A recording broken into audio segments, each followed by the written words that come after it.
Middle of the country, but not middle of the road opinions. It's the podcast dedicated to sports in the air capital of the world. I'm going to Wichita. Wichita, Kansas, and beyond. With Tommy Castor, Weston Mills, and Blake Cripps. This is Keeper of the Games. Some may say that we are wildly unqualified. Some may say that we are only mildly entertaining, but I say that we are exactly where we need to be, helping you, the disgruntled Kansas basketball fan, and by that I mean the state of Kansas basketball fan, get over what has been a very short and very disappointing March Madness. And with that, we welcome you back into the Keeper of the Games podcast. This is episode number 59, where it's never March Sadness, unless Weston misses out on one of those prop bets, which I'm sure probably happened this last weekend. I am Blake Cripps, joined once again by Tommy Castor, the unofficial Chicken Little of the Jayhawk Nation. Tommy, really looking forward to hearing your thoughts this week on the state of the Crimson and Blue. I know there are a lot of things that you're going to want to talk about on this program, but the only reason, the absolute only reason that I showed up here today was to check on my dear friend Weston Mills, because I have been following his tweets for the last couple of weeks, seeing how delusional he has become, and I really wanted to see it for myself in person to make sure he hasn't completely gone crazy 100%. So that's the only reason why I'm here today. So I'm glad that Weston is here. I'm glad at least, visually he looks okay. We'll see how things turn out when we actually hear from him. Well, I mean, I guess we have to do a welfare check now on Weston. So first of all, Weston, how are you? And secondly, and maybe most importantly, how's that bracket looking right now? So first, I'm doing just fine. If you guys weren't paying me so much to be on this podcast, I probably wouldn't talk about the Jayhawks for 2 weeks. Secondly, in response to Tommy, I've got 30 minutes prepared on why Bill Self should have played Mitch Lightfoot 28 minutes and why they would have won if he did. Oh my gosh. This tired argument is back again? Well, we'll see. I guess we'll see. The number 3 bracket, I haven't even looked at the bracket, but I did I don't know if you guys have done a player pool before, where you draft 5 or 6 players and, it's just total points scored for the whole thing. So it's kind of a combination between predicting how the bracket goes and then the best players in the tournament.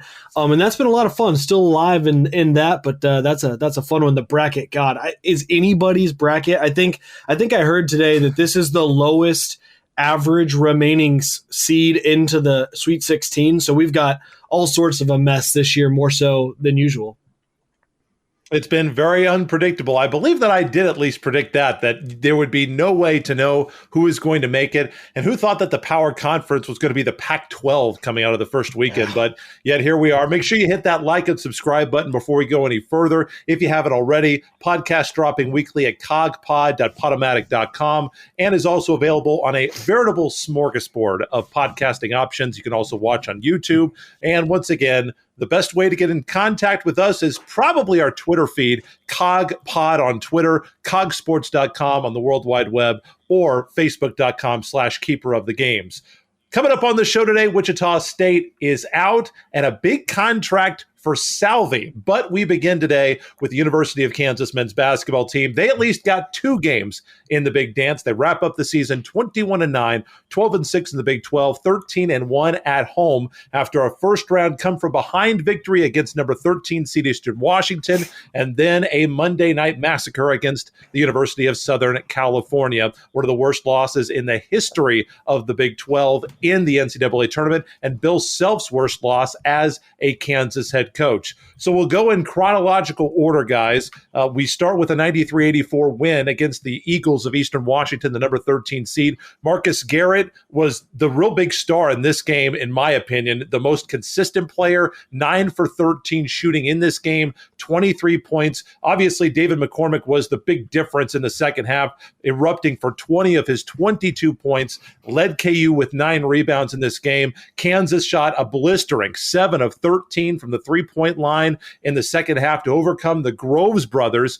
And we got to shout out to, we call out people when they get it wrong on this show. But for the first shout out, got to shout it out to Tommy Castor, because he very much predicted that Mr. Groves, the player of the year, the Big Sky, was going to be a factor in this game. And he certainly was. 35 points, 5 for 11 from the 3-point line, 3 block shots. But KU with 55 points in the second half. In my opinion, guys, best offensive half of the entire season for the University of Kansas. They did exactly what Bill Self wanted them to do. They played inside out through David McCormick, and they found open 3-point shooters by moving the defense. David McCormick was dominant on the inside. When he wasn't, they were able to find 3-point shooting. It was a perfect blend. 12 assists, 1 turnover in the second half. The Jayhawks then moved on to, what Tommy Castor predicted was the danger zone. So he was 2 for 2 on that in the form of Southern Cal, and boy, was he ever correct. But Tommy, we will start first with Eastern Washington. Your thoughts on what was a pretty shoddy start to begin the game, but in the second half, 55 points. I thought the best 20 minutes of offense for Kansas the entire season.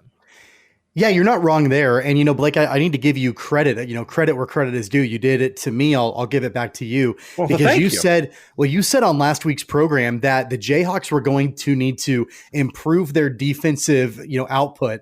And that was really an Achilles heel for the Jayhawks in both games, but specifically the Eastern Washington game. The final score, it looked like a track meet. It looked like an NBA final score, 93-84. This is a Jayhawks team that was ranked the highest in defensive efficiency in KenPom in their region going into the NCAA tournament. And they gave up 83 points to Eastern Washington, led in part, as you mentioned, to Tanner Groves and his brother, Jacob Groves. And Jacob was really strong in the first half.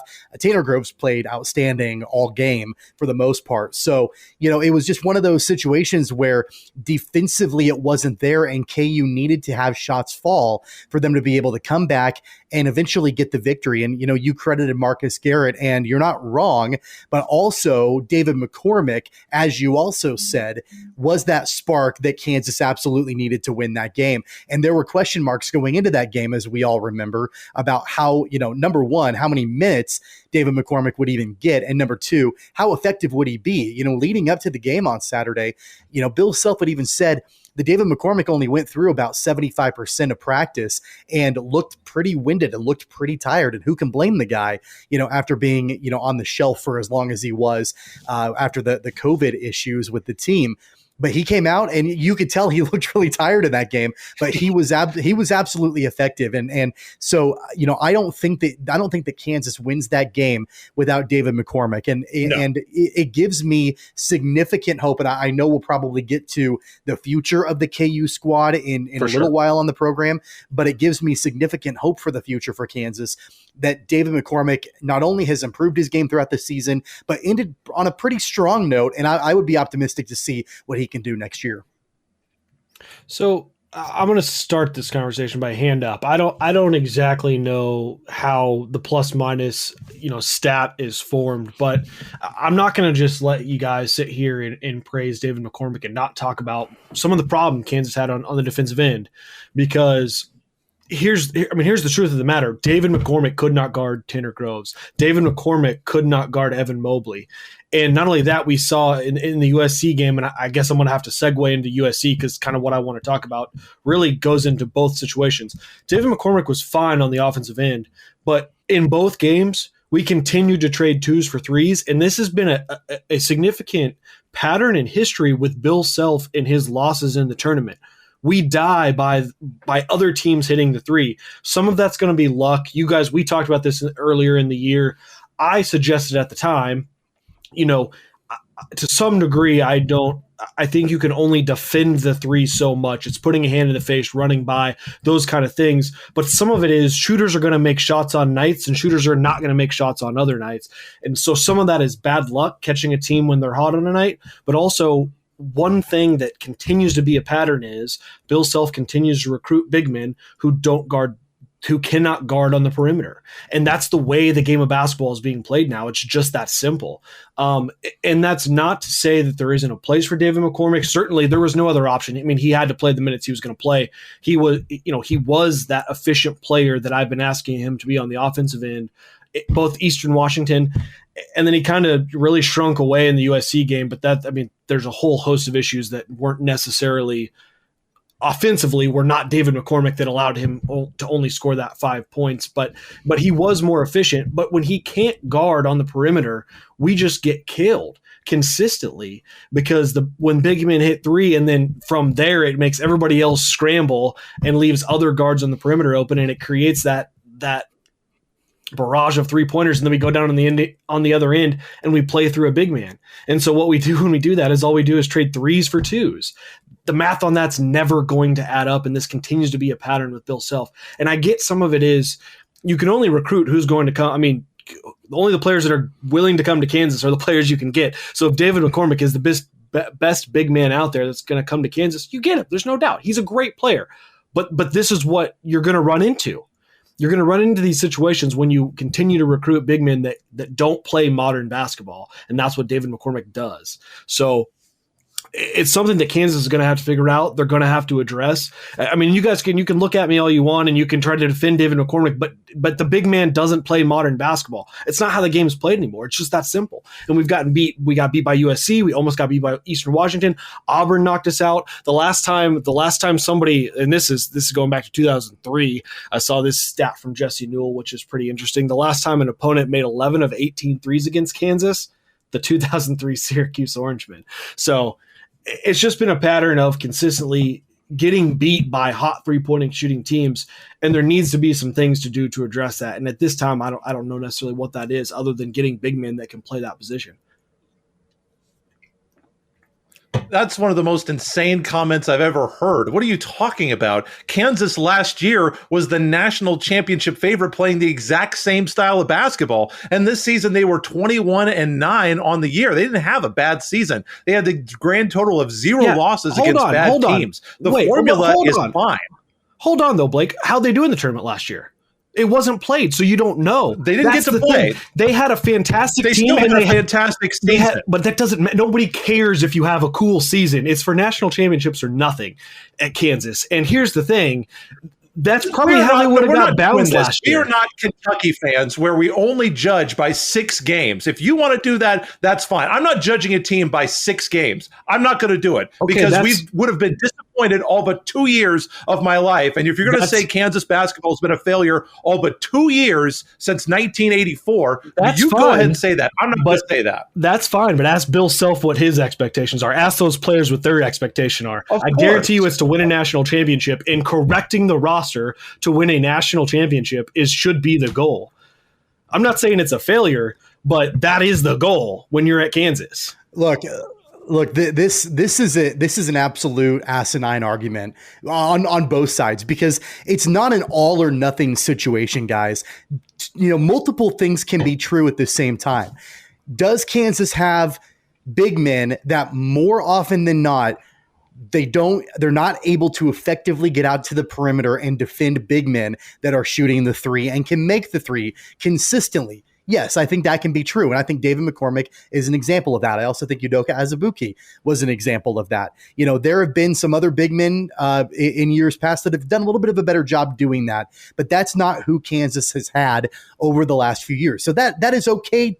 That's true. That can be true. Also, it can be true that teams are hitting a disproportionate amount of threes against Kansas when they typically don't do that. You know, so like, I don't know what the answer is. I don't think you can just absolutely point it to Kansas has a hard time defending on the perimeter, because I don't know if you guys had a chance to see some of those threes that were being made in both of these games. They were ridiculous with hands in their face, step back, you know, Steph Curry, 2014 Golden State Warriors type 3 points, you know, shots that were being made by both Eastern Washington and USC. So I don't think it's just an issue of, oh, you know, the game of basketball has changed, and the way that, you know, the big men defend for Kansas and the way that Bill Self runs his offense at Kansas, you know, that is the contributing factor to why Kansas lost against USC. Weston, as you said just a few minutes ago, there were a myriad of issues about USC, which I know we're going to be talking about in just a few minutes. But at the end of the day, the bottom line is that it has been a perfect storm for Kansas over the last several years. And I think some of that just has to do with the mentality that opponents have in the tournament facing a team like Kansas. They know that they are going to have to put up their best shot against a blue blood like the Jayhawks, the same way that another squad would, do the same thing against UNC or Kentucky or Duke. The same thing is going to happen with Kansas time in and time out.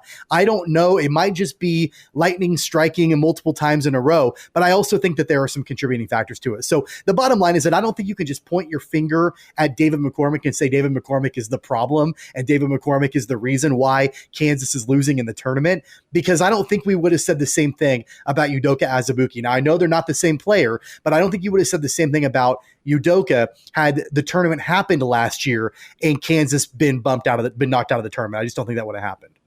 Well, so going on to USC, the Jayhawks had a lead, cut to 8, 29-21 with 4:10 to go to get into what Weston wanted to talk about. Back-to-back layups by Brown and Garrett, taking the ball inside on the Trojans ahead of that 3:31 media timeout. And for me, guys, it was really a 20-minute stretch of the game. Last 3.5 minutes or so of the first half, and then about the last 16 minutes of the game, the last media break of the first half, where it was a 9-0 run, 11-0 run overall, that I thought really broke the spirit of Kansas going into the locker room. And in that second half, KU had cut the deficit down to 16 at that first media timeout. And then here come the threes from Southern California. Jalen Wilson did not play against Eastern Washington. He was a shell of himself in the USC game. 8 minutes, 2 points, no rebounds. Marcus Garrett was the only player who mustered any kind of reliable offense and was very inefficient. 15 points on 6 of 15 shooting. USC had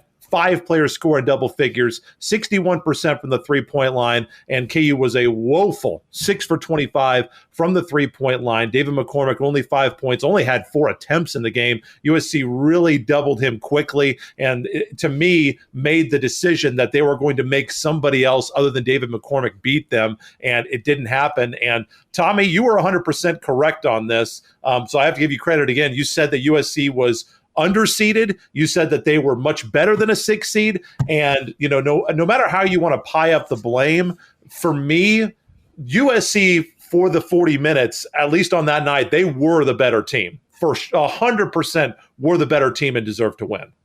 Not only were they the better team for those 40 minutes, but I would argue that for those 40 minutes, the only other team in the tournament that USC might have lost to in that game would have been Gonzaga. That's it. Maybe. And I think they would have given Gonzaga a game had it been that exact same effort for 40 minutes. They came out on fire. But here's the thing, and we can get into all of the details as to exactly what went wrong for Kansas. I mean, spoiler alert, everything went wrong for Kansas in that game. Yeah. But this is from the Shot Quality Twitter. Shot Quality is a page that they track, sort of the predictive outcomes of games based on shot selection after the fact and that sort of thing. But according to Shot Quality, based on the shots that both teams took, overall, it doesn't matter if it went in or didn't go in, just based on the overall shots that were taken by both teams, Kansas wins that game 50% of the time, and UFC wins that game 50% of the time. Kansas was missing bunnies over and over and over and over again. Shots that they typically make, shots that, usually fall for the Jayhawks. And unfortunately, in this game, simple as this, USC made the shots that they needed to make and Kansas didn't. I know that's overly simplifying the outcome of the game, but ultimately, guys, that's really what happened.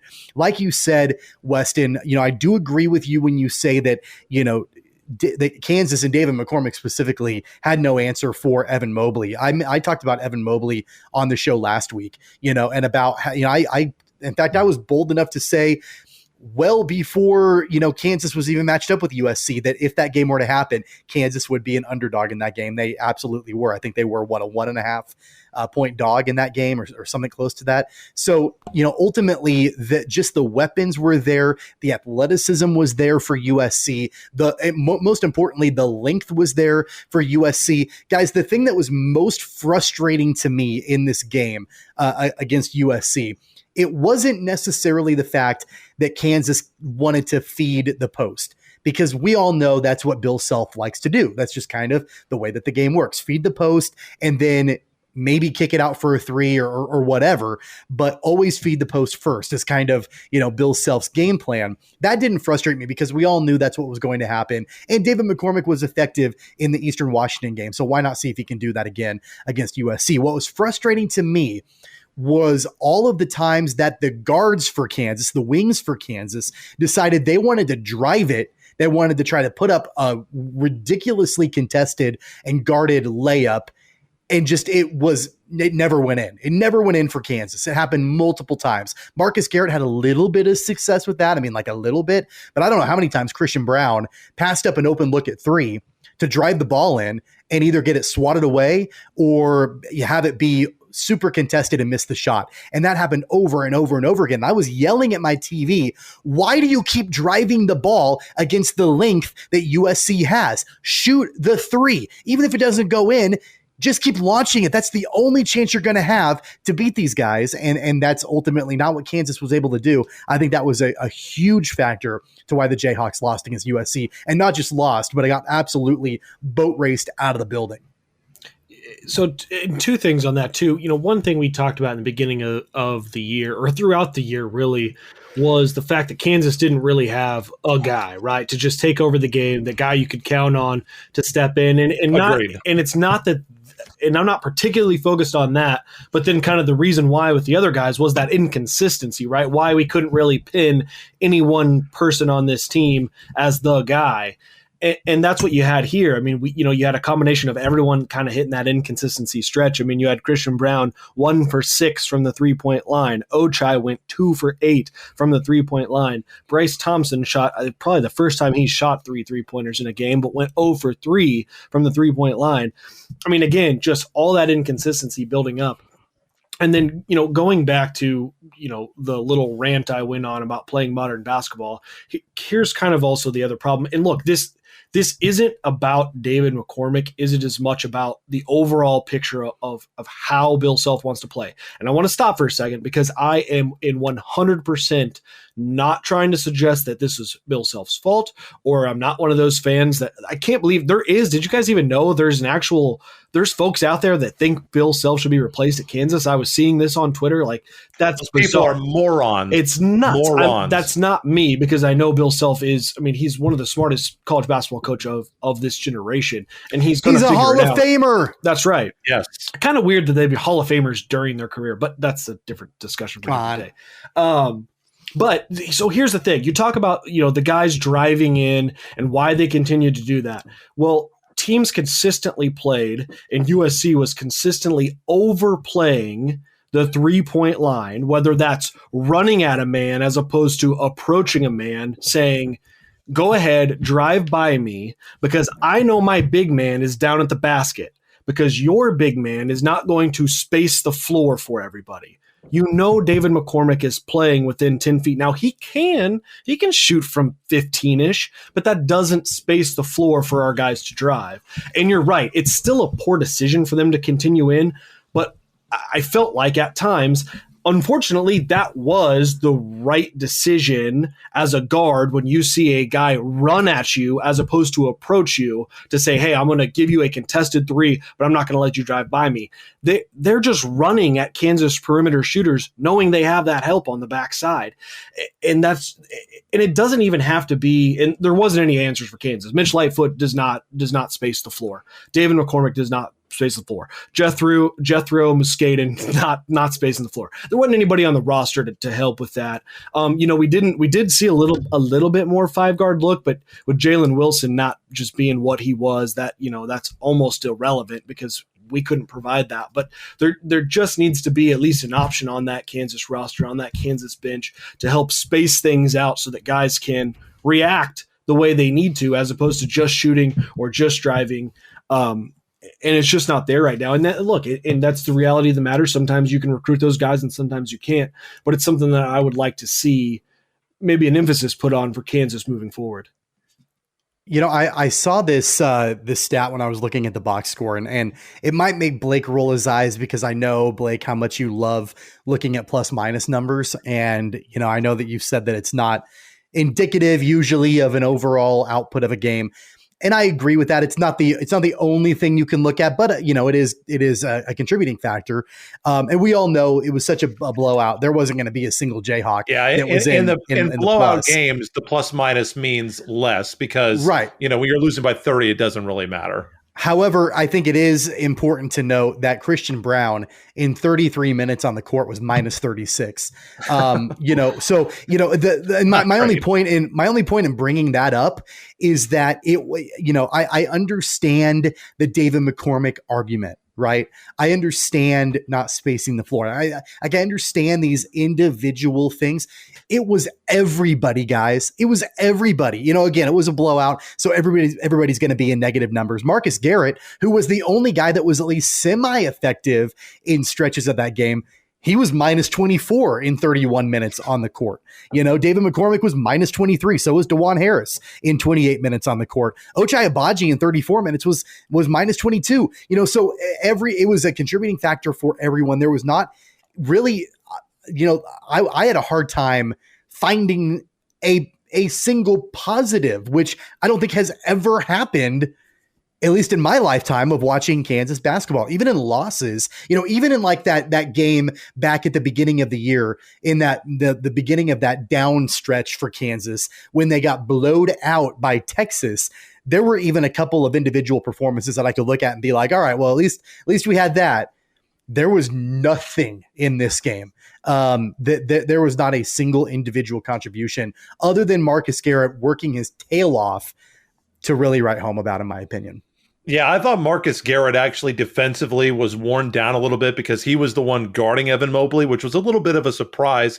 And he did hold Evan Mobley below his scoring average. Now, Mobley still got a double-double with 10 points and 13 rebounds. But I thought Garrett did a pretty good job of trying to hold Evan Mobley in check. Obviously, Isaiah Mobley was a little bit of a surprise. But, you look at the second half of that game, guys, when it was still in doubt, the Mobley brothers were pretty average in the second half. They combined for 6 points, 5 rebounds on 2 of 6 shooting.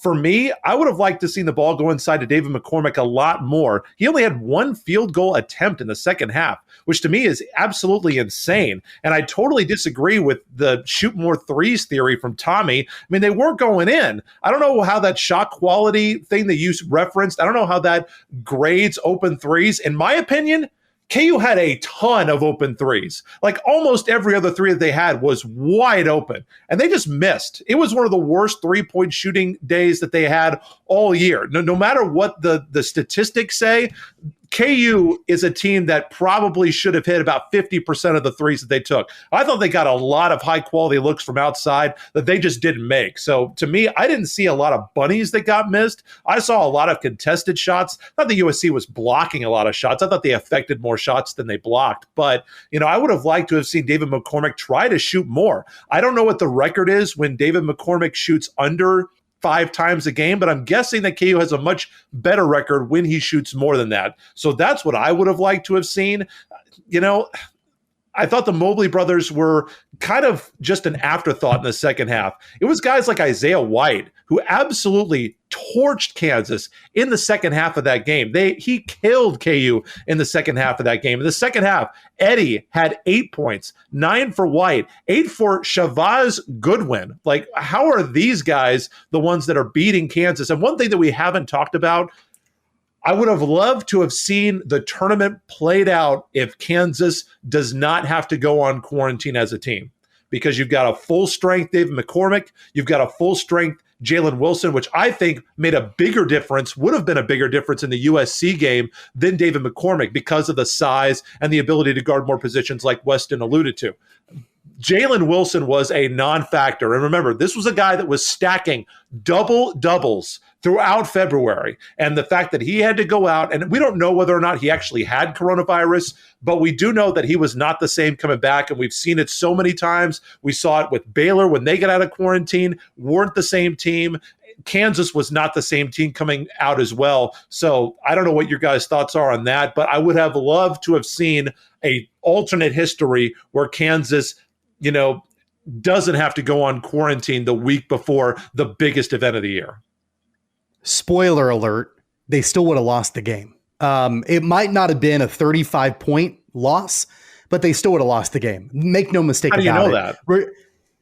Because you don't even need to look at what Kansas did or didn't do or could have done had they had full strength. USC played flat out amazing. If it was that exact same game, they played great. If it was that exact same game with a non-quarantined, no COVID-19 issue team, no issues with David McCormick, no issues with Jalen Wilson, Tristan Enaruna is available. USC presented a challenge to Kansas that even a full strength squad could not have overcome. Simple as that. Bottom line. You don't think if KU would have played better, USC might have played worse? Well, sure, but I don't think that is a 35-point swing.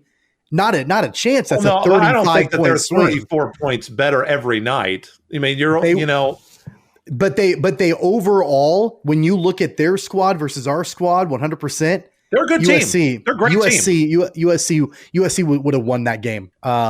It might have been it would have been a closer game. Might have been within 10 game, but USC would have won that game. Make no mistake about it. I don't. You can't say that with 100% definitiveness. That's crazy. I'm with Blake on this one. Like, things spiral out of control, and I'm not saying if you made me bet, like if we could go re-say that and you say USC is going to play the same, but we get full strength Jalen Wilson, would I bet on Kansas? No, but things spiral out of control to turn into a 35-point game. Like, if you're not willing to take that bet, you're saying definitively. That's a huge difference than saying, "Hey, I think they would probably beat them." Yeah, Weston's saying that they're not going to play that good every game. That was the ceiling. Southern California probably is only going to play. I don't know what the Haslametrics are. I'm betting that they have not had a game approaching that efficiency the whole year. I bet that their second place game probably isn't close. And if it is, they probably played, like the Little Sisters Technical College of the Prairie, something like that. I just think it's hilarious that both of you are so strong on Kansas would have had a much better chance to win that game. But if push came to shove, no, you wouldn't bet on Kansas to win. Like, not if Southern California is playing like that. That's what I'm saying. That's what I just said was that if USC played that exact same game over again with a 100% fully healthy Kansas squad, USC would still win every time. That's all I said. And that is true. My contention is there's a 95% chance that if KU was healthy, Southern California would not play that good. Right. They wouldn't. 95%. Exactly. All we have talked about so far about Kansas is how poorly they matched up against USC. The only player that they were missing, Kansas was Tristan Enaruna. David McCormick and Jalen Wilson, sure. Jalen Wilson was not 100%. Sure. I will give you that. But I don't think those two guys being less than 100% equates for a 35-point swing. I just don't. That's all. Also, now that we've all kind of found a way to argue with each other, and I just agreed with Blake. I now need to go back and disagree with Blake because it just wouldn't be right if I ended on agreeing with Blake. I just want to point something out because, again, while I'm harping on this, the game of basketball has changed. Blake was advocating for in the second half, we should have seen more touches to David McCormick, more shots from David McCormick. USC, as a team, shot 61% from the three-point line. And Blake is advocating that our 51% field goal shooter should have shot more twos in the second half. That math doesn't check out. That's never going to win. The math on the 20. Did you see what Kansas shot in the second half of the three-point line? 21%. How's that math checking out for you? Well, at least there's a chance they make Last it, right? I checked, a three. There's not a chance. They were missing wide open shots and trying to get rebounds. Kansas got massacred massacred on the glass, 43-27. So Kansas wasn't getting offensive rebounds. They got 9 offensive rebounds to 35 defensive rebounds for Southern California. So they weren't getting second chance points. They outscored second chance points 11-5. So this 3-point shooting theory when Kansas just had an off night is absolutely nuts. Well, last I checked, that's conceding. Last I checked, a 3 was worth more than a 2, but the counter to your argument, Blake, is that they were missing the 2-point shots also. So wouldn't you rather, if you have a percentage of 2-point shots than 3-point shots? But they barely did. They shot 29% overall. They shot 24% from 3. That's not a huge. I mean, they were shitty all over the place. So why not, if you're trying to crawl your way back into a game, just start launching as many threes as you can. You're not going to win, but you might as well try to claw into it a little bit. So start launching the threes. That's going to get you into the game potentially quicker than doing anything else. Shot 44% on 2s in the game. 44% is significantly different than 24%. So I don't. Maybe you guys both have math degrees that I'm not aware of, but that math doesn't check out. Either way, it's a disappointing March. You look at what Kansas has coming back: David McCormick, Jalen Wilson, Harris Jr., Grant Foster, Thompson, Lightfoot, and Enaruna. I'm not sure what Ochai Agbaji is going to look like next year. I'm not really sure about, if I had to put another guy in the question mark column, just Jalen Wilson, does he go pro early? I am not an expert on when guys should go and when they should not go. But to me, I like the nucleus that KU has coming back. Bill Self typically always has good recruits. I know that people are making a big deal out of his next recruiting class on Rivals is ranked 22nd, which I don't care about at all. I don't care about the recruiting rankings. I care about what they do when they get on campus. You guys know that. So coming back, I like the guys that coming back, but there are question marks. And I think Ochai Agbaji has a chance that maybe he will go pro. He's the one guy that I would be worried about not being able to come back next year. Yeah, I would agree with that. I mean, I think that Ochai at least has an obligation to test the waters. And, absolutely. Talked quite a bit about, how players, it's now more beneficial for them and accessible for them to test the waters and then, eventually come back. I don't think he will come back. I think that there are opportunities for him that might not be necessarily in the NBA right away, but at least a path to the NBA. I don't think him coming back for another season will increase his stock all that much more. So I wouldn't be surprised to see him go. I guess, and I was actually tweeting back and forth with somebody the other day. It was after the loss on Monday, and they wanted to know, I had said something about, being optimistic about next year. And they wanted to know, well, what do you have to be optimistic about? Like, who are we getting? KJ Adams is a commit. Zach Clements is a commit. Sidney Curry is a transfer power forward from JUCO coming in. They could all be contributors, but I wouldn't be surprised. I don't think Bill Self is done. I don't think that staff is done putting this squad together for next season.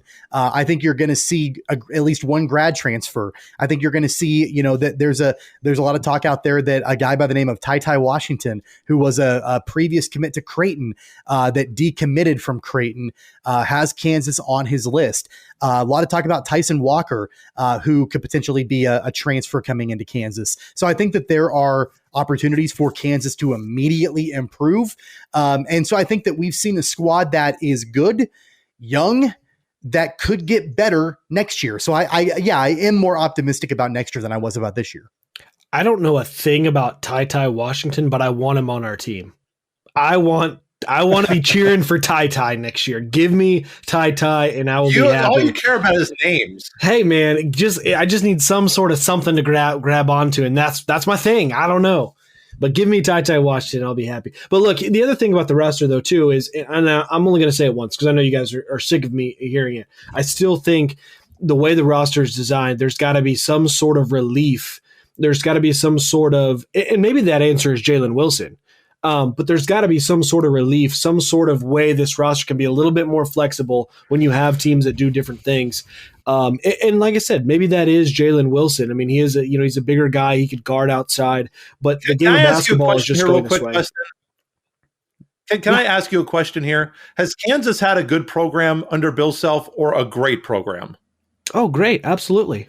But you don't stop tinkering it until you win national championships. I mean, that's absolutely the answer. And he did win a national championship, right? 2008. Yeah, in 2008. And you think he's just coasting now? Like, he's certainly working to make this roster a national championship roster. That's his goal. Of course he's going to do these 30-win things. seasons they've had. Like, I don't understand why you think the style is the problem. It's not a problem. Oh, but the style is not the problem. Look, the game of basketball. This team, sure, was not as good as the previous teams have been. Blake, that is the most ridiculous argument ever, because that's to say we won a championship in 52. Why? We won a championship in 1952. Why should we change our style from then? Because the game of basketball changes. The game wasn't even played the same in 2014, 2016. Even just the last 3 years, the sabermetrics behind shooting the three have changed immensely, and people are adapting. Colleges are now following the NBA model just within the last 3 years. So what we were doing in 2014, 2016 is not the same. KU shot threes last year. What do you don't have? Having a big man does not prohibit you from shooting threes. It's not about shooting threes. It's about also defending the threes. And I'm not saying you got to. KU's been consistently one of the best defensive teams in the country. They were one of the best defensive teams in the Big 12 this year. How was McCormick at guarding the three? How was Doak at guarding the three? Who was before that? I'm trying to think of the guy from Czech Diallo. How was he at guarding the three? How was Joel Embiid at the time at guarding the three? How was Landon Lucas at guarding the three? And I don't know, but we made a lot of Elite Eights and Final Fours with all those guys. That's right. And we lost to USC because we got bombed by threes. We lost to Auburn because we got bombed by threes. How many mid-majors did we lose to because we got bombed by threes? You have to be able to defend, and you have to be able to adapt. We lost to Villanova in the tournament because they bombed threes. We lost to Oregon in the tournament because they bombed threes. Like that, and that's one area where, Weston, I will agree with you. We have seen a consistent way that teams have beat Kansas. That's the thing about it, is I don't know if it's necessarily like the style of play is killing the Jayhawks, or the way that teams are adjusting to Kansas is killing the Jayhawks, or maybe it's a matter of both. Maybe those two things play into one another, but teams, especially in the tournament, clearly know the best way to beat the Jayhawks is to just launch the threes and, hopefully they're going to go down for you. And that's what we've seen the trend be, at least in the NCAA tournament the last few years. Well, it's true. I mean, I get that there's a preponderance of evidence of that, but that doesn't take away these statistics that show you that Kansas has been successful playing inside out and will continue to be. I don't think Bill Self's going to stop recruiting big guys inside. Wichita State, they also had a very short march as well, losing in the first round to Drake. Shockers end up the season 16-6, 11-2 in the American, 10-2 at Koch Arena, and winners of the American Athletic Conference Championship. They lost by 53-52 to Drake in the first four, and it was kind of the opposite problem for the Shockers. Was it a bunch of threes? Drake was respectable, 36%, but it was the Shockers finally going ice cold from the three that did them in. Joseph Yusufu led the Bulldogs, 21 points. Morris Adeze, a breakout performance, 22 points and 4 rebounds. Dexter Dennis had 13.7 rebounds, 3 blocks. Great game for them, but Tyson Etienne did not show up at the worst time, 0 for 6. 1.1 rebound, 2 turnovers, and the three-point shooting was the difference. Obviously, neither team played well offensively in this game. Drake shot 38% from the field. The Shockers just 34%.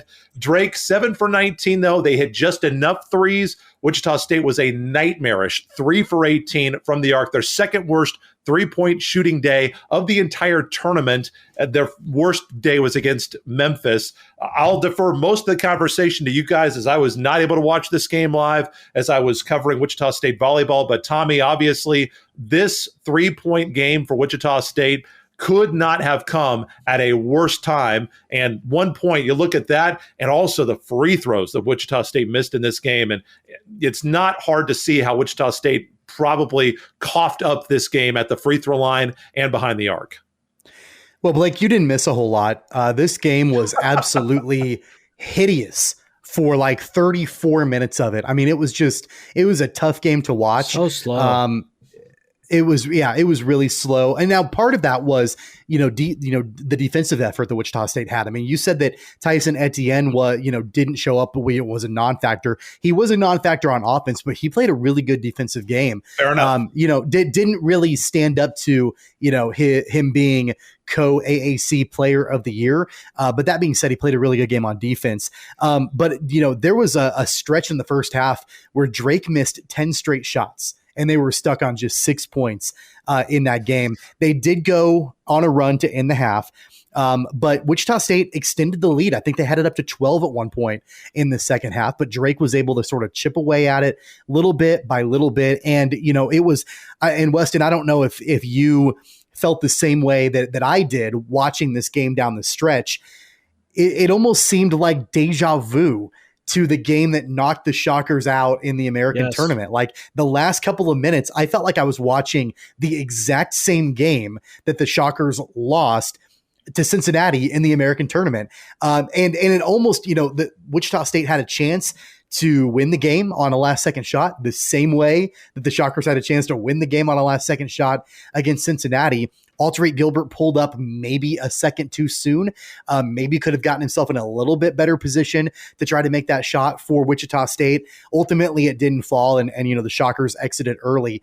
The only sort of pat on the back to myself that I will give was on last week's show, I talked about how Joseph Yusefu had been a breakout budding star for the Bulldogs, kind of came on midway through the season and was playing really great basketball for that stretch towards the end. It really was, kind of the guy that catapulted Drake into the tournament. He finished with 21 points in this game, and he was really kind of the guy that got Drake back into the game and, eventually won that game for the Bulldogs. So obviously disappointing, but, I do think that the last two games we've seen, actually the last three games that we saw from Wichita State, the win against USF in the opening round of the American tournament, the loss by one against Cincinnati, and the loss by one in the NCAA tournament, really speaks to the overall narrative that I know Blake has been talking about for quite a while about the Shockers this season, is their abilities down the stretch. What can they do down the stretch?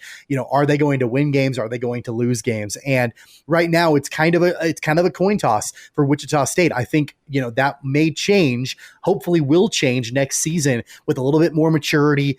The guys are going to be 1 year older, on the squad. Isaac Brown will have 1 year under his belt by that point, and hopefully we'll be able to see, the Shockers be able to put teams away and finish games, with a W. But unfortunately, that was not what we saw from Wichita State in the first four game. It's a perfect segue into what I wanted to talk about, because it couldn't have been any more different, the feeling I left after watching Wichita State lose, than what I did Kansas lose. Like it felt so deflating watching Kansas get run out of the gym. But with that Wichita State game, of course, it was heartbreaking to see that, such a close game come down and to not pull it out. And especially, I think many Shockers fans, not to discount Drake, but I think, most of us were expecting, hey, they're going to get into that round of 64 and, match up with USC and see what happens. But there was just so much hope. Like, I don't know how you couldn't watch this season, and even in that game that wasn't as exciting, be overly excited about the future to come. I mean, they have some real guys, and then, as we talk about some of those young guys, the guy that frustrated me, and to your point, Tommy, of saying it felt just like the Cincinnati loss, I think I ended both, when I'm watching both games, I think I audibly out loud said, Alterique, what are you doing? I think I said that in both games at the end. Yeah. Like the decisions he made were, I mean, and I get it. It's kind of one of those things too, where I love I can go do this, I can go win this mentality, and I can respect that. But at the same time, some of the decision making just wasn't quite right though. Like, he pulled up a little bit too early, and I know that's tough. Like that's, so easy for me to say in retrospect, but also just there were some plays down at the end, not even just the last shot, where I'm thinking, I watched him there was a couple 3-pointers that he was guarding where it almost looked as if he just walked over to his guy to contest, and there were threes that went in, and it's like, what, I mean, in that moment in the game, how can that happen? And then, kind of taking a couple of those shots down the end. And here's the thing. Etienne, I know he was 0 for 6 on the game, 0 for 3 from 3-point line, but he takes that last shot. I mean, he should have been the guy in both situations. You had the opportunity kind of to really tie up the game, if I remember my points right, when Eltrick missed the first 3. Then they went down fouls. They had the opportunity for that half-court shot. Or not even half court. I mean, he got down there quite a ways, right? I don't know, what would it be, like a 30-footer, would you say? Is that about right? Do you think that final shot went? Sure. Even in that opportunity, he had time and had Etienne on the wing, and he probably should have shot that ball. It would have been maybe a better look. But again, that is splitting hairs that are last-second decisions, tough to make in that moment. But ultimately, the truth of the matter is, in both the Cincinnati game and in this game, I kind of was like, Ulteric Gilbert, man, what are you thinking here? What are you doing, dude?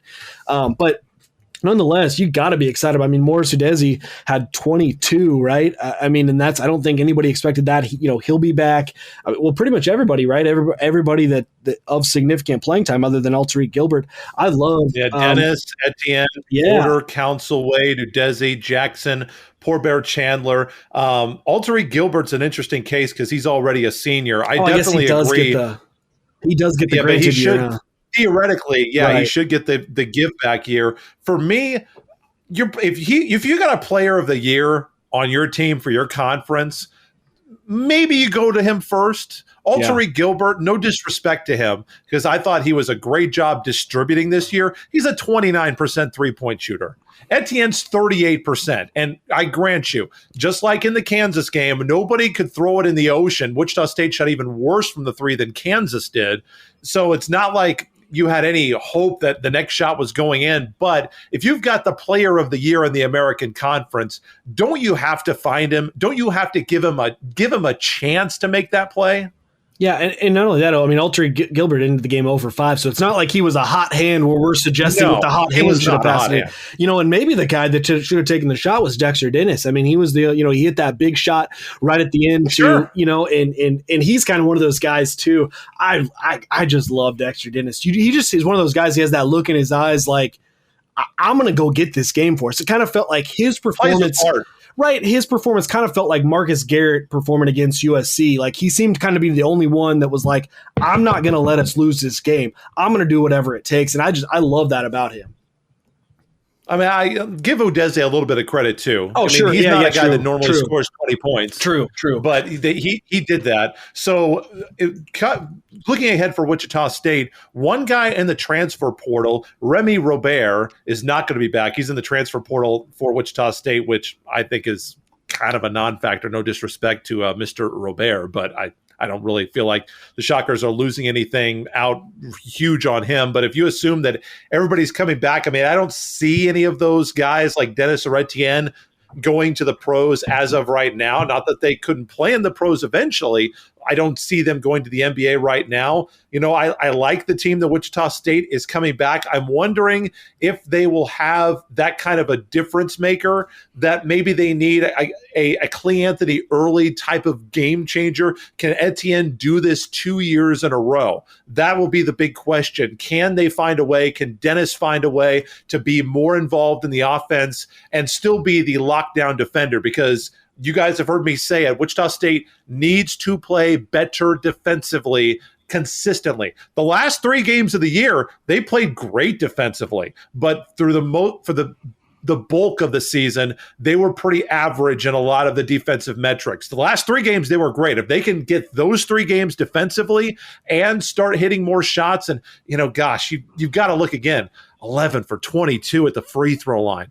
Gosh, just hit a couple more free throws and do yourself a favor. Hit 70% of your free throws. You're in the tournament still. So, those are the things that I look at. And the bench for Wichita State in this game, Tommy, they were 0 for 9 with 1 point. So there was no bench help. And I know that bench scoring is probably the least important statistic in the NCAA tournament because you have so many media timeouts. You really condense the minutes. A 9-man rotation goes to an 8, goes to a 7. But they needed somebody off the bench to provide a spark. And Clarence Jackson did chip in a team-high 7 rebounds for Wichita State. But they needed something off the bench in that game, and they just didn't have anything coming. You want to talk about contributors, next season for Wichita State. Please Obviously, do. obviously first, the first name you're going to bring up is Tyson Etienne. And I know we talked about him and his contributions or whatever, but I would submit for consideration as an incredibly important player for Wichita State next season is Morris Udeze. And he had such a breakout year for the Shockers this year as compared to last year and the year before. He started all 22 games, played almost 24 minutes, per game, and, was scoring over 10 points a game, averaging over 10 points a game for the Shockers, where, just the year before he was averaging about 4 points, a game for the Shockers. Yeah. One area that he could probably improve on a little bit is rebounding, averaged just under 5 rebounds a game, which is fine. But if, he's going to be, it's absolutely an improvement, but he's obviously getting a lot more minutes this year than he was getting last season. So you would have liked to see that number go up a little bit. I think that will be a big focus on his in the off season. But I think that, when you've got a dominant guy like Tyson Etienne offensively for the Shockers, not obviously we forget about the Drake game, but a dominant offensive player, a game changer in Tyson Etienne, a dominant defender in Dexter Dennis, and what could be an even more improved and, dare I say, dominant big man in Morris Udeze next season. With all the supporting cast around them, I think you've got a pretty successful team potentially for Wichita State.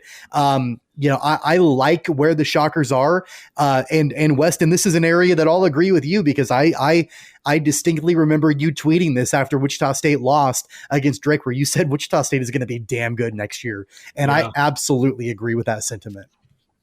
Yeah. I mean, there's just so much to like. I don't know if only thing I was going to add is I don't know if I can get a future on Wichita State into the Sweet 16 next year, but if I can, I'm all in on that. Somebody find me the company, the book that's going to support it, and I'm in on it. Wow. How much are you putting on that? I mean, well, you'd have to show me the odds, but I'd put 100 on it. I love the Shockers into this. And obviously, here's the thing, as we've just talked an hour about, the losses to two of the Kansas programs, matchups and the madness of March is just its own separate beast, right? Like there's so much more to it, but I just am very high on this team next year. I think we'll see what happens with Houston as far as who they have coming back and not. I don't know a whole lot about. I wouldn't be surprised if Quentin Grimes goes pro. I'm not sure about Marcus Sasser, what his future prospects would look like. But I wouldn't be surprised at all if Wichita State enters the year next year as the favorite in the American. Yeah, I wouldn't be surprised. And it's interesting you bring up matchups as well, because I think that, a lot of people say, and this can even go back to the Kansas conversation that we just had, that the personnel is not always the most important thing. What's more important in March is the matchup. And Kansas, the way that Bill Self has coached them, typically does not match up well against big men who can shoot the three. But again, if you want to win Big 12 championships, Kansas matches up really well with most teams in the Big 12 who don't necessarily have that guy. And not a lot of teams do have a lot of guys that size that match up and shoot 3-pointers. And Wichita State certainly ran into that. I'm going to throw out one thing to as we turn the page in the Wichita State conversation.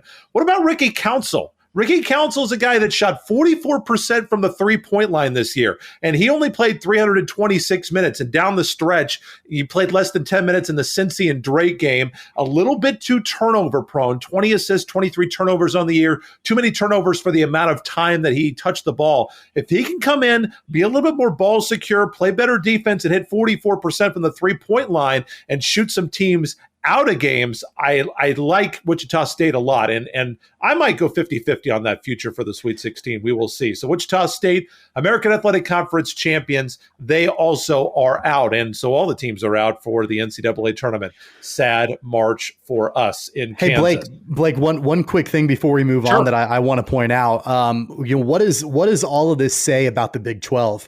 Obviously we spent a long time talking about Kansas.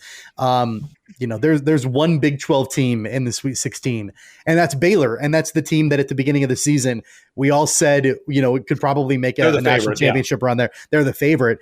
This was a conference that had 6 teams make it into the second round. One team made it to the Sweet 16. I think that there are a lot of question marks about the conference in general, as we kind of dissect the end of this season and look ahead to next season as well. So just kind of interesting the way the conference breakdown shook out. Well, I mean, if you thought the Big 12 looked bad, what about the Big 10? Sure. Yeah, absolutely. Yeah. But the thing is too, and I hear what you're saying for sure, but at the same time, I mean, the format of this tournament is always going to reward the team that has the best tournament and not the best actual teams. If I know that sounds like splitting hairs, but it makes a big difference, right? No, it's true. Who's hot in the tournament, who gets hot for particular games. I mean, we see year in and year out the perennial favorites, get bounced here, there, the other, and you end up with a 3 and a 4 or a 1 that you didn't expect and those kind of things. Which is why, Weston, I'm going all in on Houston, going all in on the Cougars. I'm moving forward. I'm with you. They have been gifted a bracket from the basketball gods where they can continue to beat the scrubs that they've beaten all year. Come on. Are you still on Houston is bad train? Seriously? Oh, dude, they're not Sweet good. 16. Yeah, they're not good.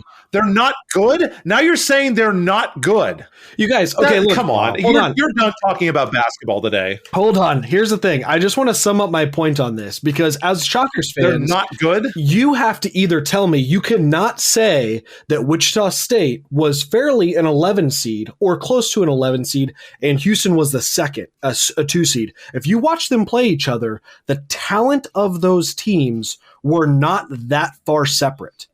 Now you can say, maybe you can tell me, I think Wichita State had a 4 seed type of talent, or you can tell me, hey, I think Houston should have been they're more of a 4 seed. Wichita State's more of an 8. Seeds are not based on talent; they're based on achievement.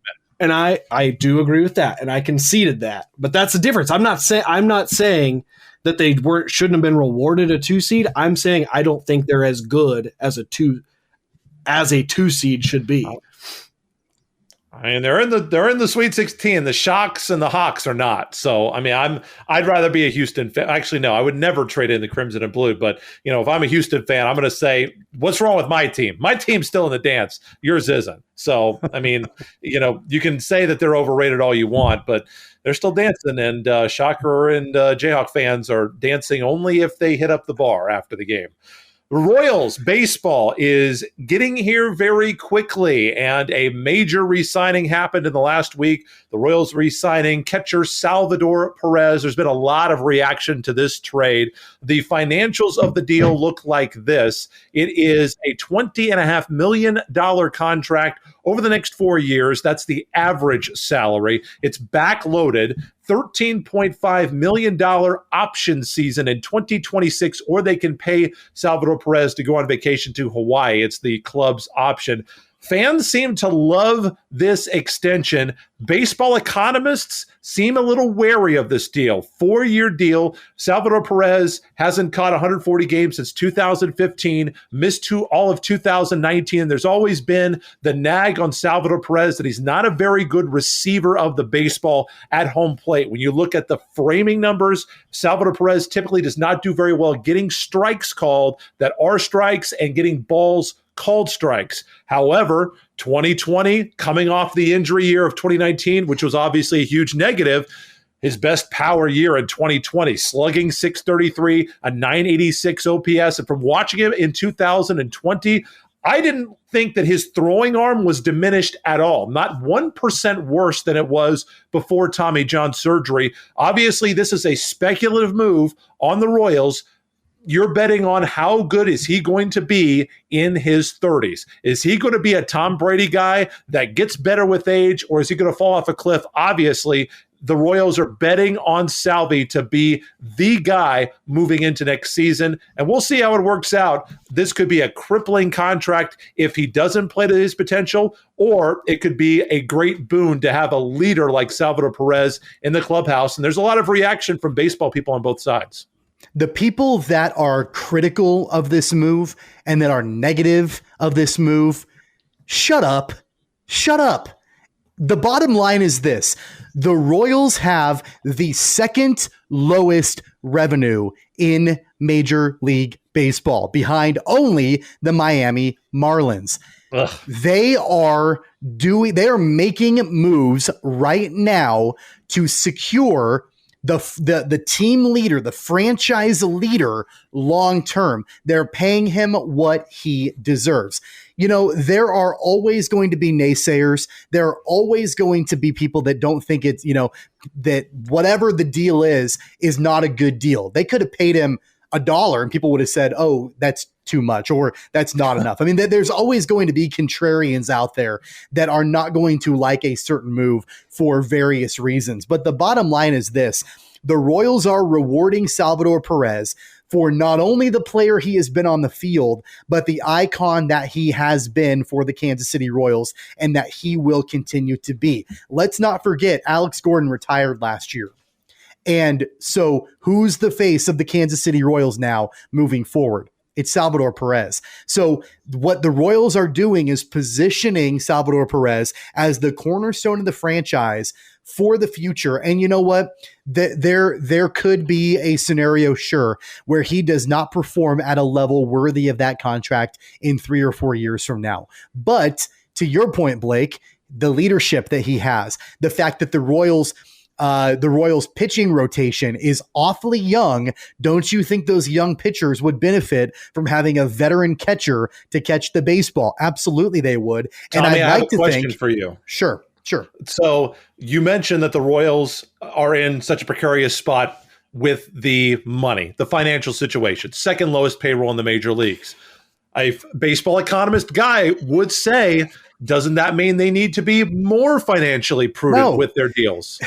I mean, what's the whole slogan? You gotta spend money to make money, right? I mean, isn't that what it is? Sure. And what I think this is more of I'm looking at this from more of a macro viewpoint than I am from a micro viewpoint, as specifically Salvador Perez. I'm looking at this. I think that this is less about Salvador Perez and even less about Dayton Moore and more about John Sherman, the new owner of the Royals. The fact that he was willing to go into his pockets and pay Salvador Perez, which would lead me to believe that he would probably be more willing to pay future players to stay in Kansas City, to come to Kansas City, to play in Kauffman Stadium. And that's what Royals fans should want from their owner. They should want their owner to go out and get deals done with players that want to play in Kansas City, that have either produced over time and have been a cornerstone asset to the organization, or somebody new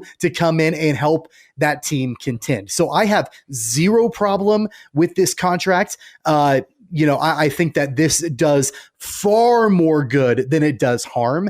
And really, I think the downside to this is relatively limited, especially if John Sherman is willing to then go out and spend more money. The only negative that I could see in this is if Salvi does not produce, and then the Royals come out and say, well, we really would have liked to sign a bunch more players, but the Salvador Perez contract is eating us alive and we can't afford that. Hopefully that doesn't happen. Hopefully this is a sign of things to come where the Royals are able to open up the checkbook and get people to come to Kansas City.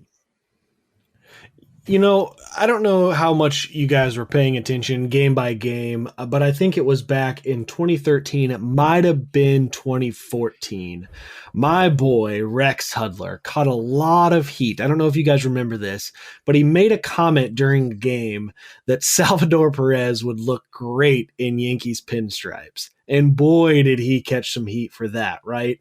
Yeah, I remember that. And so, as he should have. What a stupid thing to say on a Royals television broadcast. Absolutely. And I love Rex. Rex is fantastic. I know people, it's a love-hate. Some people hate Rex. I love Rex. But anyways, my point is not about Rex. He makes that comment about Salvi being in pinstripes, and this is a change of tide for the Royals. And as a fan, you have to understand what this means. There would have been a time, and the reason Rex was making that comment, that used to be it. We would get a star, and it's just a matter of, well, when does he get traded to a bigger, better franchise? When does he, leave in free agency for a bigger, better franchise? And we've reached a place, and whether it's with John Sherman or because, we've won, we're at a better place with Dayton Moore, where we can retain the guys that we grow up and watch and love and get an attachment to. And that's one thing I think baseball does better than either of the other two sports, whether it's NBA or the NFL, and maybe there's an argument to be made about the NBA, but the attachment I think fans feel with the players, and maybe it's just because you can visibly see them better necessarily. You get a little bit more interaction. You see more games on a day-to-day basis. But the fans in Kansas City are attached to Salvador. He is fantastic. My mother-in-law would have probably not spoken to anyone for 2 weeks had Salvi left for a different team. She is a Salvi fanboy. But so when I saw this signing, like my initial reaction, of course, was I was excited. I love Salvi. I want him in Kansas City. But then I kind of had that internal, debate with myself. And it's about kind of the same thing Tommy's already covered, right? Like, okay, he's 31. Man, I hate kind of paying a guy at 31. But what he means to this pitching staff, I think, is probably more important than anything else, as we have Brady Singer, as we have Asa Lacy waiting, as we have Jackson Kowar, as we have Chris Bubich, all those guys, Salvi makes better. And yes, I understand there's some metrics about, his framing, and even, in his Weston, I have a question for you. Yeah. That leadership and presence that you're talking about right now and presence in the community, how much is that worth on a contract? I think it's worth even more. As you mentioned, we're the second smallest payroll. Like, I think it's hard for teams with small payrolls or small, revenue, because it's not second lowest payroll. It's revenue coming in small markets. It's hard to get those players that can impact your fan base. And Salvador Perez has done that. And they show the precedent with Alex Gordon had done that. So it's rewarding those guys for being a bigger picture. But at the same time, he's also improving this ball club. Even as he declines, his ability to manage that pitching staff, it's talked about all across the league. You hear broadcasters talk about it. You hear other pitching coaches talk about it. Salvi means so much to that pitching staff. So even as the bat declines, I mean, it's the greatest example.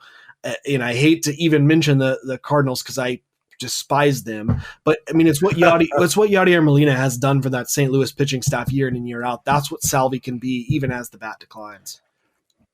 Here's the other thing that I want to point out.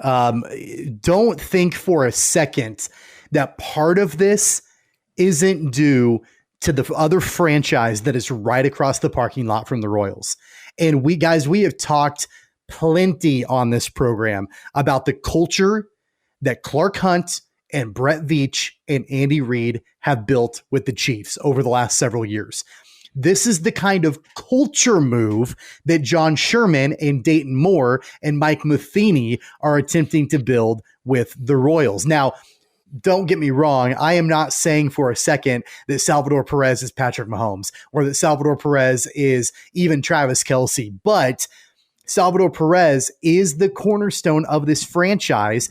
And we have seen guys over the years, NFL players, wanting to come and play for the Chiefs because of the culture, because of the front office, because of the coaching staff. And these are some of the exact same things that John Sherman and Dayton Moore are doing in Kansas City. I'm sure that you guys saw the news that Bobby Witt is going back to the minor leagues, right? He's going to start the season in the minors, but there have been plenty of examples of, all of the stories nationally of these teams. I think the Mariners were in the news a couple of months ago about one of their executives or their president was on record talking about how they're deliberately manipulating service time from their players so they don't have to pay them as much and like things like that. And the guy ended up resigning and he lost his job because of those comments that were recorded.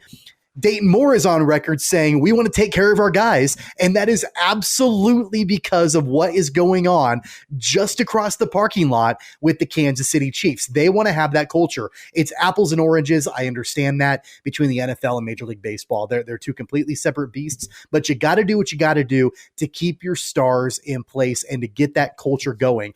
Weston, to your point about Yadier Molina, the only difference between Molina and Perez is durability. I think that's pretty much it. Molina has been pretty durable throughout the course of his career.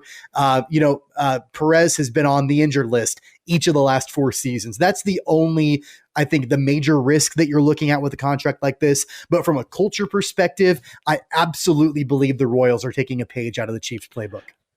I want to jump in real quick. I hate. Oh, go ahead, Weston. Sorry, I just want to jump in real quick because I think you hit the nail on the head when you talk about ownership and John Sherman, and you made the comment, you said, Salvi's not Patrick Mahomes, but you're right. The Royals have this new ownership. John Sherman and Patrick Mahomes have taken the ownership of these Kansas City Royals and turned it in to the culture that the Kansas City Chiefs have. It's a perfect fit. I love it. You're right. I don't know. You can't even say that with a straight face. I don't believe that Patrick Mahomes has anything to do with this. But, I always hate to be the guy that comes in and tells people things that's the truth, but stuff that they don't want to hear. Only 7 primary catchers have more than 1 season with an OPS plus above the league average beyond the age of 31, and only 3 have done it over twice. Salvador Perez, I think, presents a big risk to Kansas City with this contract. But I still like the contract. Why? Because I like Salvador Perez. How can you not love this guy? He's just so affable. He's such a colorful personality. By the way, he is, and I know that, kind of throwing the horn on myself here because I said spring training doesn't matter, and it doesn't. He is tearing up spring training right now. Now, is that because pitchers haven't actually thrown a lot in live situations over the last few months? I don't know. It's a weird time to be trying to judge things off spring training right now in this coronavirus pandemic. But I just like Salvador Perez, and I like having him around. And I think that he will help these young pitchers mentally. I hope that maybe he can get coached up to be a better receiver of the ball behind the plate. I still think he's got outstanding arm strength, and I think that he can continue to hit for power. And he's hitting for more powers in spring training and last year than he had the previous few seasons. Can he stay healthy? I don't know. If the Chiefs have to put somebody else in at catcher and have Salvi maybe be a DH, I don't think that Kansas City comes out on the positive end of that contract if that's the case. But if he can catch 140 plus games per season over the next 4, I think that Kansas City not only has a chance to get their money's worth out of that contract, but it has a chance to be really good. And no matter if you like the signings, I know that I was kind of lukewarm to Andrew Benintendi and rather bearish on Carlos Santana. I do like that the Royals are making moves. It looks like that they are trying. And, that's all you could really ask for if you're a Royals fan, is that the Royals are going to try. And I think that they are doing that. Next week on the show, and I'm kind of writing a check here for Tommy that he'll have to cash. I think it's time. I think we have to do our official Royals preview next week for the season, because we're not doing it this week. Opening day is like 7 days away. So next week is going to be the official Royals preview of the Keeper of the Games podcast. So Royals fans, hope to see you next week. We'll be talking a lot of Royals baseball then. Tommy, it's that time of show. It's time to hit the music for the Wichita Whip Around. 3 stories from Wichita sports this week that you need to know about and you probably missed. Weston, we will start with you. Give us your Wichita Whip Around story, and please, for the love of everything that is holy, do not make it a Weston Whip Around. So I've got He's 2. smirking. It's going to be a Weston Whip Around. I've got 2. The first one is not about me in any way, shape, or form. The Wichita State Shockers softball had a big win, and let me get the date. Actually, it was on March 21st. So it was just a couple days ago against number 6 Oklahoma State. It was a 9-2 win, and it's their highest ranked win in program history this week, as they beat Oklahoma State 9-2. It was a 4-4. It was the highlight of a 4-1 finish at the Mizuno Classic, as the Shockers collected their second ranked win of the season, and they're 17-4 on the season now. And so, obviously, big win for the Shocker softball program, but it was also capped off by a SportsCenter top 10 play. Oh, from Bailey Nickerson. And I won't use the word robbed, but it was a nice like running catch into the wall in center field, kind of sliding. Great play. Yeah, absolutely. Might have been, you're probably looking at a double, maybe a triple, if she doesn't catch that ball. But Sports Center top 10, I don't know if it made a web gym status with I don't know if is baseball tonight even on anymore. But unbelievable catch from Bailey Nickerson for the Shockers as they get their highest ranked win in program history and move to 17-4. Yeah, Neely Herring, by the way, a junior infielder out of Chandler, Oklahoma, was on the American Athletic Conference Weekly Honor Roll this week, as was Bailey Lang, a transfer from UNI, a senior from Sioux Falls, South Dakota. Fifth straight appearance on the Honor Roll, went 2-0 in 3 appearances for the Shockers, and they open up American play against East Carolina this weekend, with that series starting at 5 o'clock at Wilkins Stadium. Tommy, do you want to go? I have a feeling, I just have a sneaking suspicion that the second story is going to actually be a Weston whip-around. So do you want to go, or do you want to take the chance that this is actually a Wichita whip-around? No, I'll go because I actually have 2 stories as well, but neither one of them have anything to do with me personally. So at least I make that promise to all of you. You're actually playing the game correctly then. Do they have anything to do with me? That's what I do. I am a rule follower. No, they don't. They don't, Weston. It's not the Weston whip-around. Yeah, neither one of them do. So here's my number 1 story.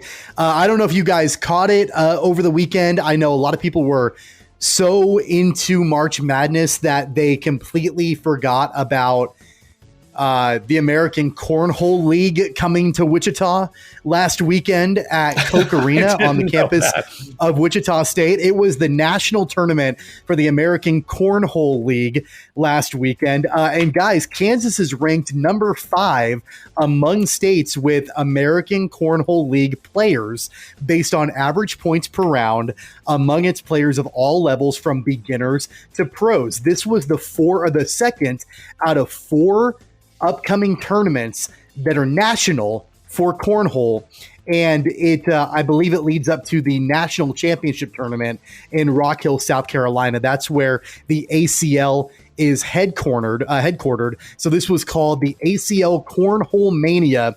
Matt Guy, who is the winningest player in American Cornhole, I believe he played in this tournament. I don't have results in front of me. I couldn't find great results. I found the preview article on the Wichita Eagle, so I have no idea how it all turned out, but I'm a little bit bummed that I did not get a chance to where watch are the metrics? Give me the stats, Tommy.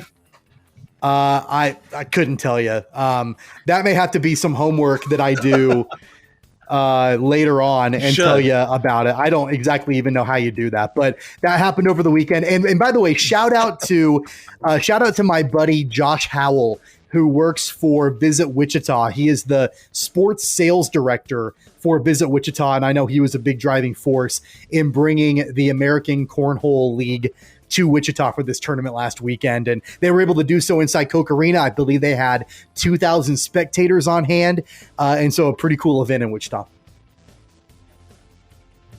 So my Wichita whip-around story, not directly in Wichita, but very Wichita adjacent, as Bethel is the number 11 team in the country. It was a great week for the KCAC, which sometimes kind of gets looked down upon as not being that good of a college football league.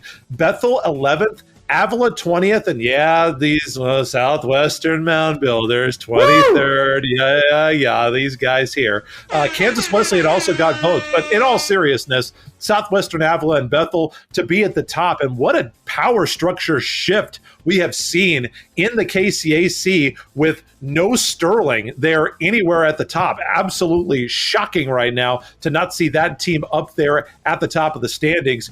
The tides have definitely changed, and what an outstanding job Bethel has done completely turning around. When I got to Wichita, Bethel was a place that you would drive through. Like literally opposing teams would come and bring a tractor and drive it through campus. That's how bad they got beat. And they're the number 11 team in the country. I cannot be more complimentary of what Bethel has done. They just put in brand new turf up there, I think 1 or 2 seasons ago. So the fans in Newton have got a great product out there. They have started fantastic start for them to be ranked number 11 in the First Down Playbook top 25 poll for KCAC teams. And an adjacent shout out in the KCAC to a Wichita player. Friends University sophomore defender Eric Carter was the KCAC men's soccer defensive player of the week. So great job to him for the Falcons. And now, Tommy, I almost want to go back to you first, because that way you can cut the music before the Weston. No. Hold on. No. Okay. Hold on. You got to segue to me, because you set me up so perfectly, Blake, to go just an hour south of Wichita down to Winfield, Kansas, because I want to talk about that number 21 Southwestern Mound Builder football team, as they had not one, not two, but three KCAC players of the week. 3. They swept them. Offense, defense, special teams. Let's just talk about that. Keyshawn Wyatt, running back for Southwestern, had 22 carries for 250 yards and 3 touchdowns in the win over Sterling. Linebacker Grant Torgerson had 12 tackles, 1 tackle for loss in the win over Sterling. And then linebacker Jean-Francois Kouami, senior linebacker. You don't know how to say his name. Well, it's Kouame, so I'm going to be honest. Hand up, don't know. He had a fake punt that he returned 67 yards for a touchdown. So I want to give a big shout out to linebackers coach Connor Seba over there in Southwestern, as he had 2 of his linebackers show up in the KCAC Player of the Week, and a sweep for the Mound Builders as they're just storming through this KCAC. Let's go. Go ahead, Tommy. You have to clean up this mess now. You let him go first. I mean, that wasn't the Weston whip around, but it was kind of Weston adjacent whip around, I guess you could say. So for my final story, I'm going to go back to March Madness. Going to go back to the NCAA tournament.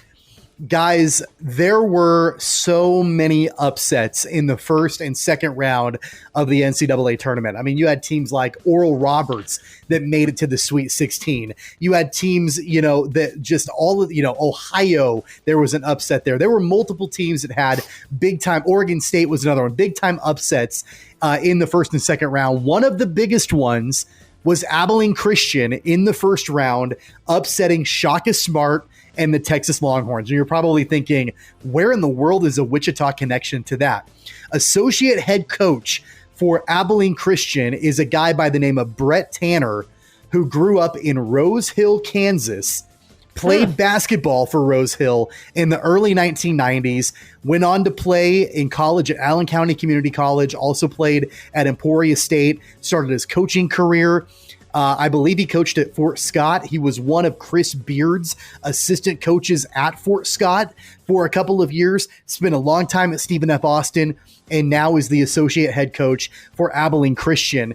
So congratulations to Brett Tanner. Congratulations to Abilene Christian. I know their run is over with, but they were able to get that first round upset against Shaka Smart and the Texas Longhorns. Pretty awesome. Congratulations, Coach Brett Tanner of Rose Hill, for Abilene Christian. That's what I got. So, Rockets representing, and that is your Wichita Whip Around. Time for the closeout of the show, additions, corrections, and retractions. One correction I'm actually going to call on myself. I said that KU shot 44% from the 2 in that game. It was actually only 32%, but Tommy, that's still better than 24%. And the Jayhawks were still dreadful from the 3-point line in the second half of that game. Any additions, corrections? You got to launch threes. No, you don't. Not when you're missing them wide open like they were in that game. Any additions, corrections, or retractions for either of you gentlemen? I've got an addition. Yeah, I do have an addition that I can make. And go ahead, Tommy. Okay, I'll go first. Yeah, so go ahead. Here's my addition to the show. Again, not a very good place to mention this. We mentioned one of these last week on the show. Another couple transfers out of Bruce Weber's program in Manhattan. Joe Petrakis, who was a preferred walk-on. He was a redshirt sophomore. He is a scholarship player now, but joined the team as a preferred walk-on in 2019.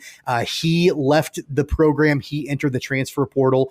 And then in the last week, also DeWan DeJuan Gordon and Rudy Williams joined Antonio Gordon, all in the transfer portal. So 4 players now. The interesting thing about Joe Petrakis is that he grew up a Kansas State fan. I think he had a lot of family that attended Kansas State, very passionate about the Wildcats, but he entered the transfer portal. And in unrelated news at Kansas State University, Gene Taylor, athletic director, received a contract extension with a raise on Wednesday. So obviously no correlation there, but a couple quick notes there with Kansas State. Well, and also Mike McGurl announced that he's actually going to be coming back next season for Kansas State as well. One of the additions I was going to make. Tommy, you have been on the I guess you both kind of sounded like you were on the Fire Bill Self website fan club there earlier.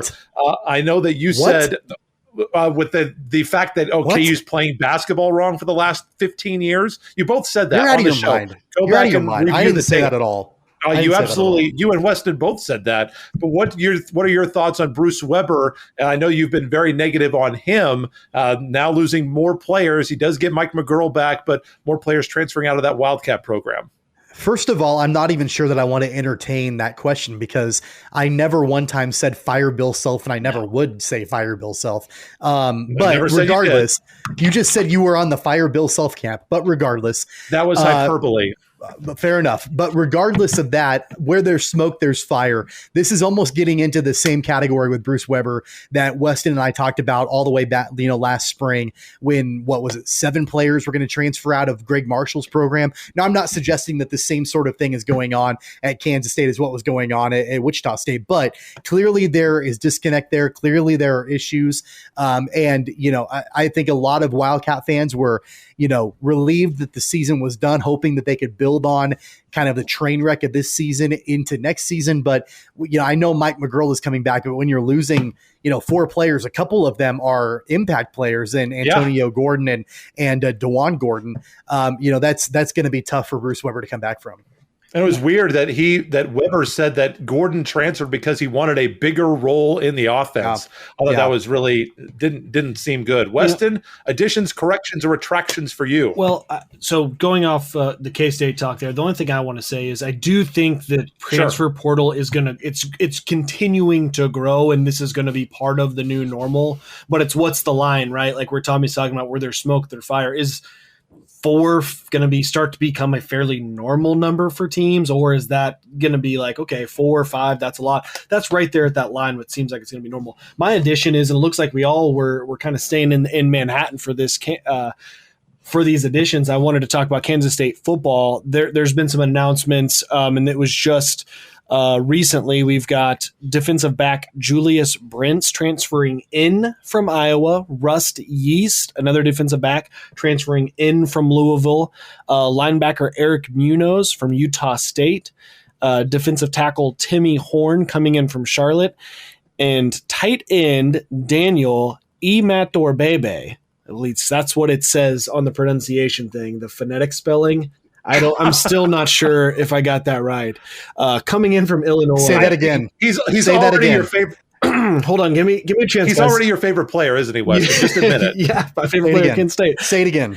Daniel Imatorbebe. Someone from Kansas State, reach out. Tell me if I'm wrong. Maybe we can get Imatorbebe on the show. Hey, baby. Oh, my God. But anyways, a bunch of transfers coming into the program. The players coming into the program for the Wildcat football team while they're exiting the program over in Bramblage. So the names have been upgraded, which is the only thing that Weston bases your team off of. So if you don't have good names on your team, Weston just thinks you suck. True. Either you have good players or you don't. My one addition is my extra addition. Newman women's basketball coach Darren Spence has resigned from the program following 9 seasons in Wichita. Jets win 120 and 113 with him at NU. He's the winningest coach in Newman women's history. Jets win 4-18 in the MIAA this past season, and a national search will begin shortly to fill the open spot on the roster that's got a lot of talent coming back and was very, very close to being a much, much better season. And I personally thank Darren Spence for all the great conversations all the time. He and his assistant coach, Clarissa Crum, really did a great job taking care of me and helping me do my job as the voice of the Jets. And I wish him nothing but the best. And he accomplished a lot at Newman and ought to be commended for it, winningest coach in Newman history. So thank you, Coach Darren Spence, from me personally. That is it. Blake, that's all Blake, I got. Blake, I do have one more thing for you. One question for you, actually. How did it feel to be the counter programming element against the first 4 game for Wichita State? And it was Wichita State volleyball, and you were on the call on ESPN3. Well, I don't feel like I did a very good job, and I'm sure the people who tuned in were like, "Man, let's go ahead and get Shane Dennis back in here as soon as possible." I thought I did better in the Memphis game, honestly, but yeah, I was surprised. Honestly, to be quite honest, I was pleasantly surprised by how many fans there were at Coke Arena to watch that match. I think that there is a very core, passionate Wichita State volleyball fan base that's what they want to be about. They want to be there supporting Coach Lamb and the volleyballers. And those ladies work extremely hard. They're in the middle of a really big losing streak. They started the season 8-0. They haven't won since. They got swept by Kansas and Lawrence. I can't tell you exactly what the issue is. They've had some problems on the service errors. They've been beaten at the service line, getting out-aced, too many service errors. But, Chris Lamb has forgotten more about volleyball than I could ever know. So I would never want to tell Chris Lamb what's wrong with his program. But, obviously it had been a really promising program and promising start to the year. And now, unless Wichita State beats Houston, which is the number 1 seed in the western side of the American Athletic Conference division, they're undefeated in American Conference play. Unless they beat the Cougars twice and get help, they will not get into the postseason tournament, which obviously that's really disappointing after starting the year 8-0. We were hoping that Wichita State volleyball would be coming back. Not that it won't next year. They've got good players, but obviously not so this year. Blake. But I'm sure our ratings got absolutely crushed, Tommy, is what you're looking for. Absolutely annihilated on the ratings in that game. Blake, I've got my initial or my season opener sand volleyball game on Tuesday. Any interest in come giving it a call? We might need someone to give a little coverage. That would be a negative. And that'll wrap up the show, ladies and gentlemen. Keeper of the Games for episode 12 of season 2. We'll be back next week. Once again, we are going to be heavy into the Royals for the first segment of the show, unless something crazy happens. By the way, real quick before I think it was Weston, shout out to you. You actually did get something right. Called the next football coach for the University of Kansas. Interim head coach is your guy. Emmett Jones, I'm excited. If nothing else, I think it's always a positive to see that the signs coming out that the players are loving that Emmett Jones in place, and I think that's always a good starting place when your players are at least excited about the guy who is leading them. I think that's a good place to start from. Tommy, any thoughts on Coach Jones, at least for now? Yeah, no, I think that's the right move to make. It sounds like when Jeff Long named Mike DeBoard as the interim head coach, that was met with universal disdain by people in the administration, the players, the fan base. I mean, just about everybody. So it was a good thing that the university chancellor Gerard and interim athletic director Kurt Watson, I think, made the right choice. They were able to flip things around and give it to Emmett Jones, and I think he'll do as good of a job as he absolutely can. Obviously, if there's a new KU football coach by next week or a new athletic director, we'll lead the show with that. I'm not thinking that's going to be the case, but as Tommy said, the search committee that hired Bill Self was led by an interim athletic director, so anything can happen. Next week, Royals baseball. Plan to see you then. Once again, cogsports.com, CogPod on Twitter. Find it, like it, share it, and subscribe it on all your favorite podcasting platforms, Spotify, Stitcher, so many others all across Apple, Google. Find it everywhere. Share it with your friends. We really appreciate it. And of course, you can watch it on YouTube if you dare. So for Weston and Tommy, I am Blake. Real quick for our dear and beloved audio listeners, Tommy and Weston, your Twitter handles, please. You can follow me at Tweets from Tommy. At WMills94. And I am at BE Cripps, BECRIPPS on Twitter. That's our show, Royals Baseball. We will see you next week on Keeper of the Games. Take care, you guys. You've been listening to Keeper of the Games with Tommy Castor, Weston Mills, and Blake Cripps. Don't forget to subscribe, download, and listen on all major podcast platforms like Apple Podcasts, Google Podcasts, Spotify, Stitcher, iHeartRadio, and more. Visit our website at cogsports.com. Find the podcast and videos on Facebook and YouTube at Keeper of the Games. And follow the podcast on Twitter and Instagram at CogPod. That's KOG Pod.